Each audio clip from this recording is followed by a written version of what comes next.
সাদ বিন আবি ওয়াক্কাস রাদিয়াল্লাহু তাআলা আনহু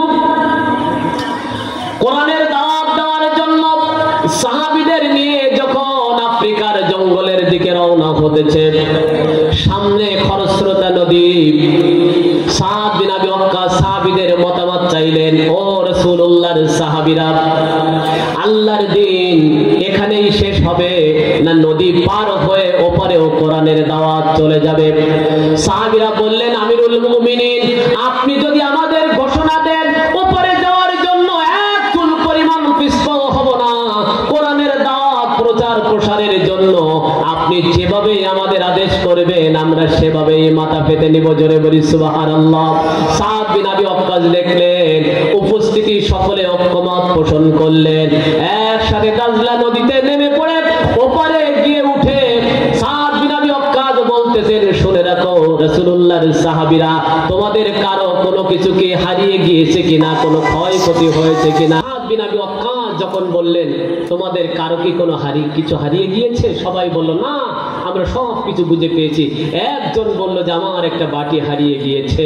সাথে সাথে নদীর ঢেউ একটা ধাক্কা দিয়ে সেটাও ডাঙ্গায় তুলিয়ে দিয়েছে। জোরে বলি সুবহানাল্লাহ।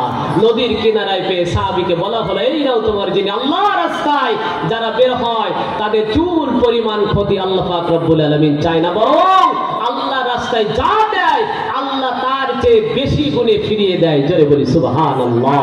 এজন্য আমরাও চাইবো আল্লাহর দ্বীন আল্লাহর জমিনে প্রতিষ্ঠার লক্ষ্যে যা যা করার দরকার সকল কিছু যখন যেভাবে আমাদের কাছে আদেশ করা হবে আমরাও সেভাবে চেষ্টা করব। পারবো তো ইনশাআল্লাহ?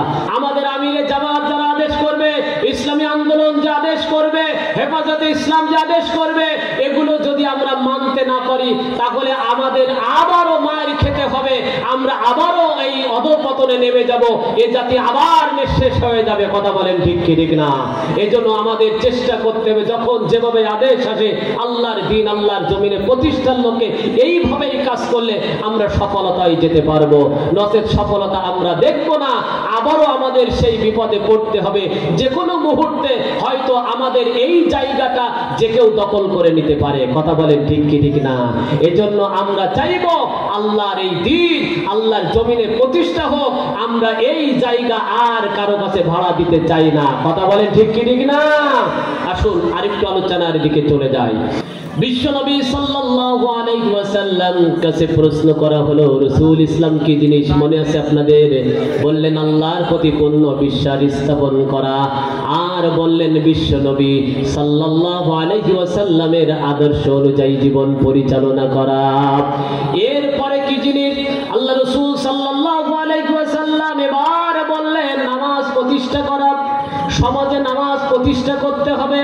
নামাজ শুধু আমি পড়বো না, আমার পরিবারের সবাই নামাজি হবে, আমার অধীনস্থ যারা হবে তারাও নামাজি হবে। আমার অধীনস্থ যারা তারা যদি নামাজ না পড়ে আমি শুধু নামাজ পড়বো, আল্লাহ পাক রব্বুল আলামিন এই কারণেই কোরআনের আয়াত নাজিল করে নাই। আল্লাহ তাআলা জানিয়ে দিয়েছেন, কু আনফুসাকুম ওয়া আহলিকুম নারা। আল্লাহ তাআলা জানিয়ে দিয়েছেন নিজের জন্য নিজের পরিবারের জন্য একই আদেশ আসবে। নামাজ শুধু যদি এক ব্যক্তি পড়ে ওই ব্যক্তিকে নামাজ প্রতিষ্ঠা করা বলে না।